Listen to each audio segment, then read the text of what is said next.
Wala kayo sa tabi nila, hayaan ninyong magpuri sa Diyos ang inyong pamilya.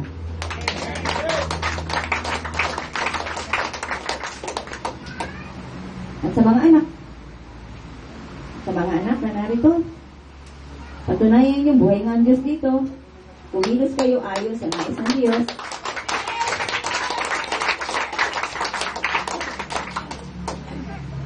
Anong gagawin pagkagising sa umaga? Katapos magdasal, anong gagawin sa nanay at tatay? Ha? Anong gagawin sa nanay at tatay sa umaga ng mga anak? Sino nakarinig? Anong gagawin sa nanay at tatay sa umaga? Ginagawa mo ba? Oo, hindi ginagawa. Akap ang nanay at tatay sa umaga, sasabihin, I love you.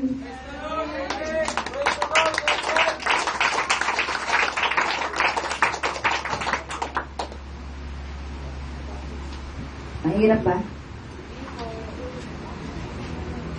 Mahirap ba? Hindi po. Akapin mo na ang mama mo sa umaga. Opo.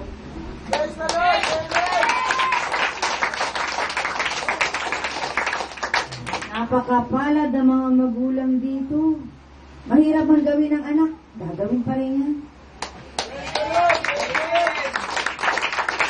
O, doon sa mga hindi pa gumagawa, naghihintay ang nanay at tatay, ha? Yung may mga tatay at nanay pa nakasama. Tuwing umaga, ha? Pagkagising, mananalangin pagkatapos akapin ng nanay at tatay.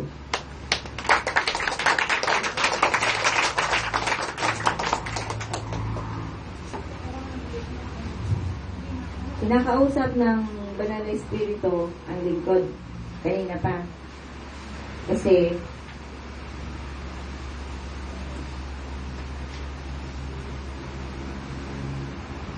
paano kung umalis bigla yung lingkod, sino ang tatayo sa inyo dito? Sino ang mamumuno sa gawain dito? Meron ba kayong naisip? Paano kung pahayuin ang lingkod sa ibang bansa? Sino ang tatayo para magsalita dito ng salita ng Diyos? Sa mga anak ng Diyos na narito, alam ninyo sa inyong sarili, kakayanin niyo bang tumayo kung umalis ang lingkod ng biglaan? Ihanda niyo yung mga sarili. Dahil lahat kayo itatayo para sa Diyos.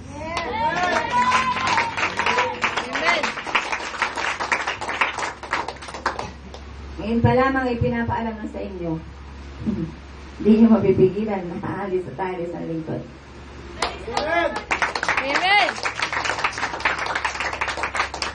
Kung papaano kayo ginabay ng lingkod, ipagpatuloy niyo lamang ang ginawa niya sa inyo.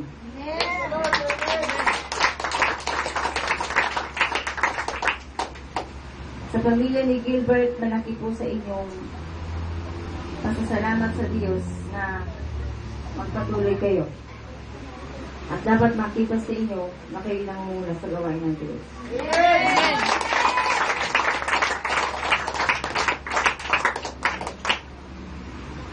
Ganon din sa pamilya ni RJ. Dapat makita sa inyo na namumuno kayo dito.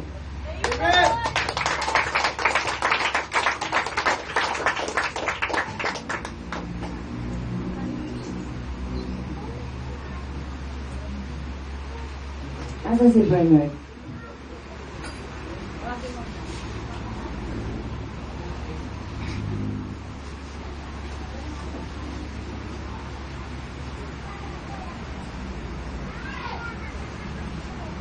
Si Bernard magre-represent siya sa kagalingan ng tatay niya.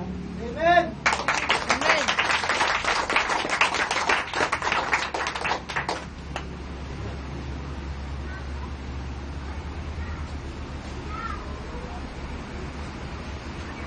Ang Diyos, maraming paraan.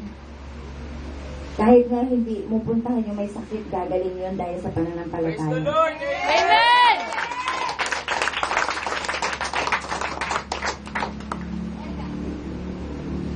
Sa mga oras na ito, uutusan ng Diyos ang anghel na pumunta sa pinaroroonan ng tatay ni Bernard. So yung pagpatong ng kamay sa ulo ni Bernard, gagawin ng angel doon. Nire-represent lang si Bernard para sa papa niya. Amen.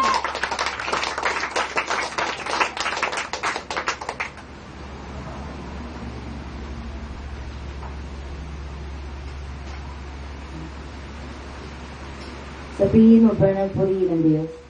Purihin ng Diyos. Amen.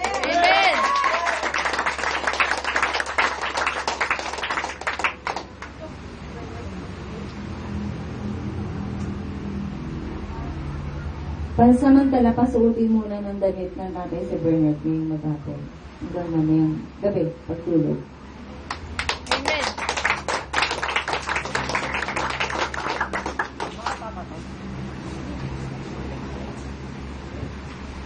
Nasa pagsunod ang pagtanggap ng himala. Amen.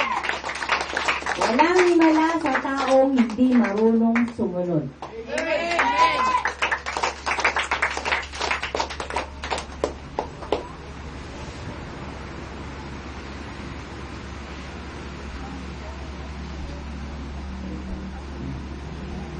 Sol, halika.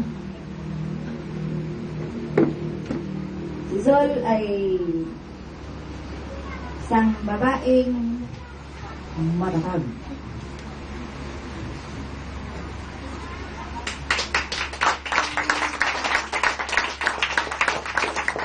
Magandang hapon po sa inyong lahat.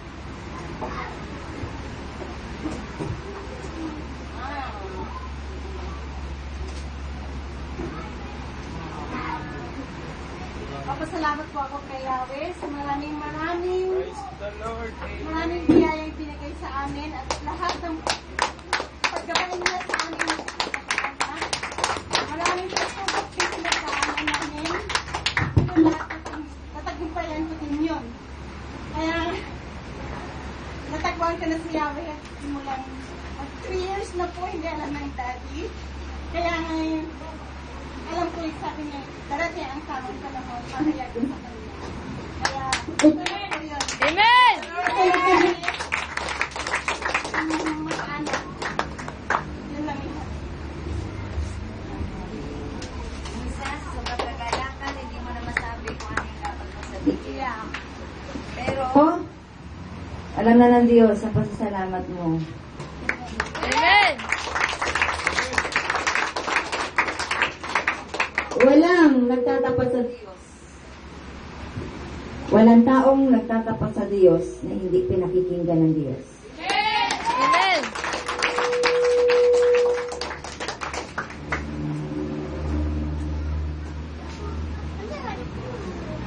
Kung ngayong araw na ito, ay biglang sasabihin ng daddy ni Kim na, sige, welcome kayong lahat sa Pasko sa bahay.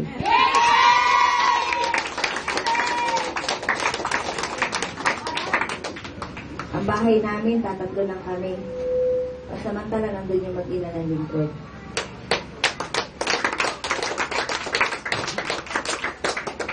Ang daddy ni Kim ay mabuting tao. Lalo na kung kilala niyo yung tao na may takot sa Diyos. Ang tulong niya, ibibigay niya lubos-lubos. Amen.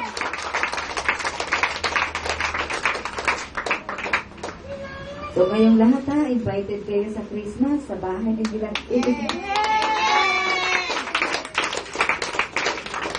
First Christmas, na mag-i-enjoy sila, kasama kayo, kung pupunta kayo.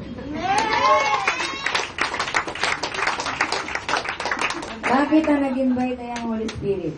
Makakatanggi ba ang daddy ni Kim sa Diyos? Sa Diyos, hindi siya tumatanggi. Kaya kayong lahat ay welcome sa Pasko. Bahala ang daddy ni Kim kung anong ihahanda niya. Amen. Yan ay isang sorpresa na hindi expected ng daddy ni Kim. Pero ngayong nahayag sa kanya na ang tao palang tinanggap nila sa bahay nila ay lingkod ng Diyos, kagalakan para sa kanya yun. Amen. Simple lang kasi yung babae. Hindi niyo naman makikita sa kanya. Malalaman niyo lang kapag nagsalita na ang Diyos, lingkod nga pala siya.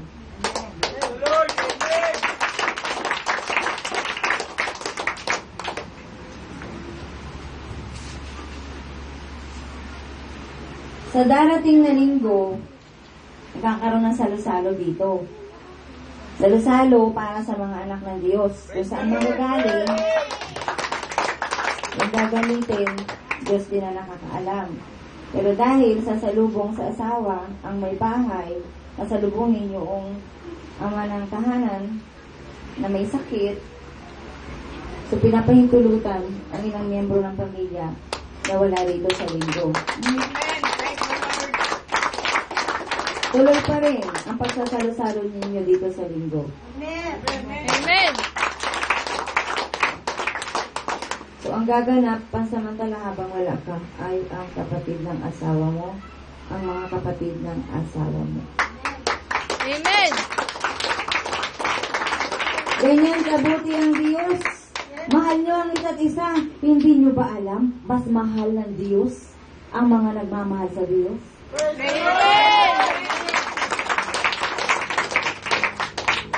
Mahal nyo pala mga kapatid nyo. Bakit hindi nyo samahan dito ang kapatid nyo? Tinanggap ng kapatid nyo ang Diyos dito sa bahay niya. Bakit pag linggo, wala kayo dito?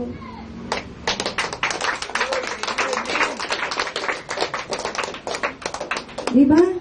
Kung tunay nga nagmamahalan kayo, sama-sama na kayo, nagmamahal sa Diyos. Yan ang tunay na pagmamahal. Sama-sama kayo, nagpupuri sa Diyos. Ang dalangin ng babae ito, nung hiwalay pa sa kanya, ang dalawang anak niya, noon siya ay nabiyuda, iniwan niya ang dalawang anak niya sa kapatid niya sa probinsya. Ang dalangin ng babae ito, Panginoon, gusto kong makasama ang dalawang anak ko sa pagpupuri sa iyo.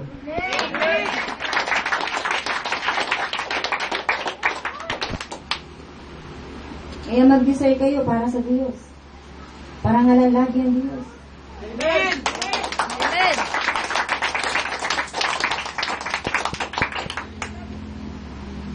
Gaganap ka, wala ang asawa ni Billy sa linggo. Gaganap kayo ng asawa mo. Gaganap kayo sa paghahanda ng pagsasalu-saluhan ng mga anak ng Diyos. Amen. So ito na yung moment na kanina nyo pa hinihintay. Ha? Ang magsalo-salo kayo sa hapag ng Diyos. Kasalo nyo ang Diyos sa inyong hapagkainan. Kanina pa, ninyo kasalo. Di ba? Mamaya, kakain kayo, kasama nyo rin ang Diyos. Amen. Kagaya ng laging nangyayari, kung sino yung bago, una sila. Kahit kayo'y kasambahay, una kayong dudulog. Kahit kayo'y kapamilya, una kayong dudulog. Unang dudulog ang daddy ni Kim, pati yung may mga baby, saka yung tatay, yung mga kabinata at kadalagahan ng panghuli. Okay?